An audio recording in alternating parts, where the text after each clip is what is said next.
Hello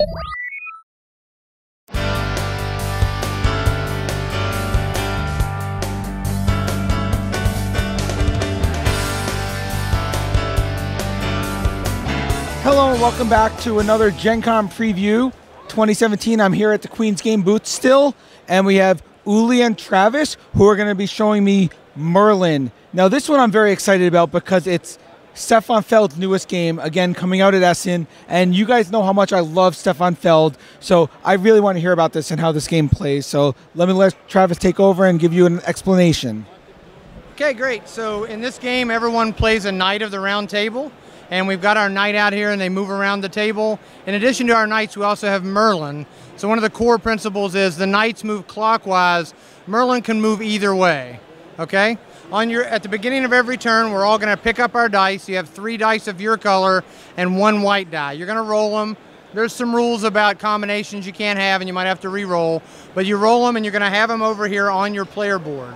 And on your turn, you're gonna choose one of your colored dice to move your knight, or your white die to move Merlin. So you can only move Merlin once a turn, but you can move yourself 3 times. So there's 4 actions in each turn. Each of the things out here on the board, they do all sorts of different things. For example, some of them let you place your henchmen into the different castles around the land, and the henchmen, each one gives you a special power. That one's gain influence, that one's gain a resource, this one is gain a shield, this one is gain a flag, all right? And then some of the other actions out here say, for every shield you have, you get this, or for every flag you have, you get something. Then we have one here that will let you exchange a resource, trade a cube or a flag or a shield in for any other cube, flag, or a shield.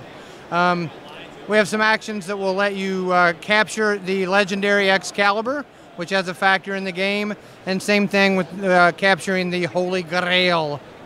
See, I threw that in. So then we have each of the castles. When you land there, that's a primary way to place these henchmen. I think the one action I think I haven't touched on is this action here, that is build castles. And when we're building castles, we're building them out into the countryside there. And that's another element of the game. So of course, if you're a fan of Feld, then you know there's lots of things that are going on, right? Of course.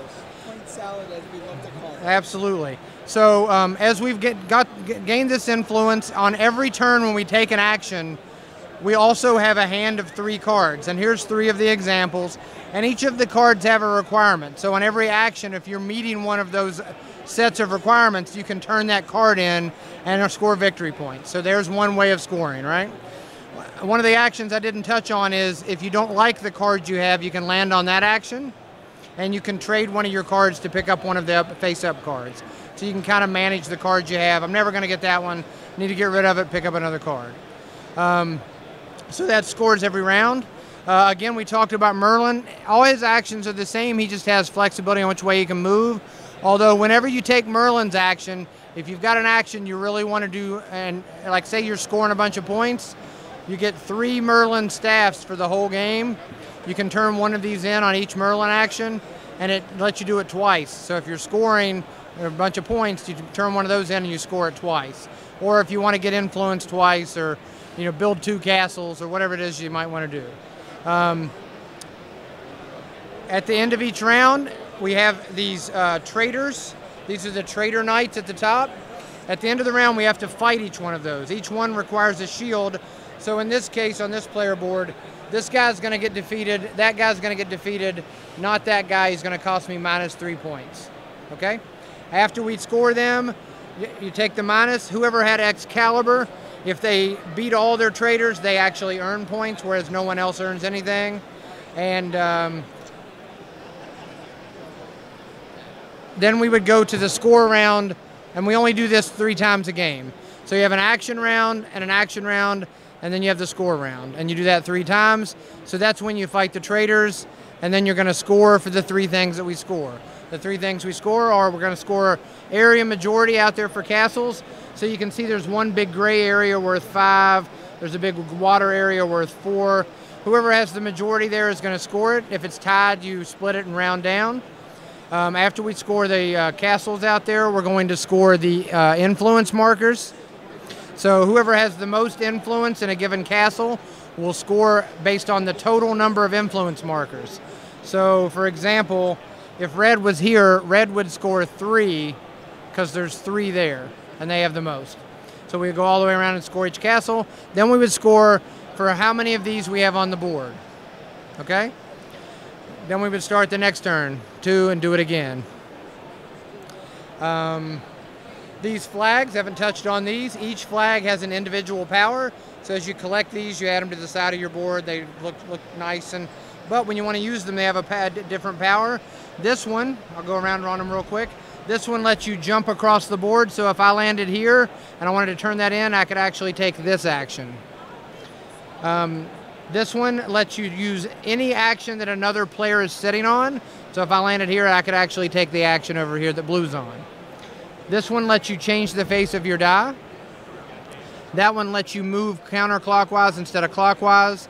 This one lets you turn in 2 of these scoring cards in 1 round, and if you can successfully do that, you get +2 points for turning that in. And finally, this one will let you defeat an entire stack of Traitor Knights, no matter how many there are. So if you have 2 in 1, instead of collecting 2 shields, it might be easier to get 1 black flag and defeat and beat both of those guys.